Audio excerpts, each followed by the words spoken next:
Umaaray ang ilang may-ari ng karinderya sa Lipa City sa nawawalang kita dahil sa pagbabawas ng mga ibinebentang pork dish. Samantala, ang grupong Sinag at Health Department nagkaisa para ipaunawa sa publiko na ligtas kumain ng karne ng baboy.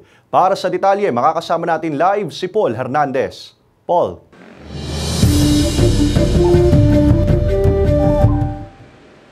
Bunsod nga niyan, Ace, karamihan sa mga ibinebenta nitong mga nagnenegosyo ay isda, gulay, gayon din yung manok para lamang daw kumita sila.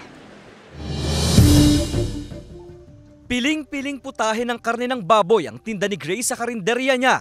Karamihan, gulay, manok at isda ang inaalok sa mga customer. Mabibilang lang daw kasi ang bumibili ng pork dish ngayong may ASF sa ilang bayan sa Batangas. Ilan lang, mga tatlong na lang siguro, 4 na putahe. Dati mga 12 putahe. Nag-iingat daw ang maraming customer, kaya apektado ang negosyo.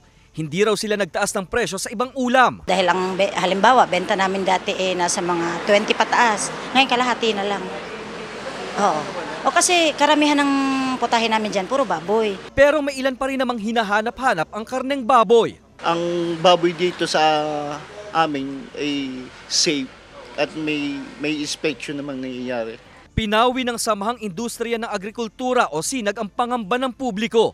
Ligtas naman daw kumain ng karne ng baboy. Naiintindihan naman daw ang pag-iwas pero dapat ipaunawang hindi raw natatransmit sa tao ang sakit ng mga baboy.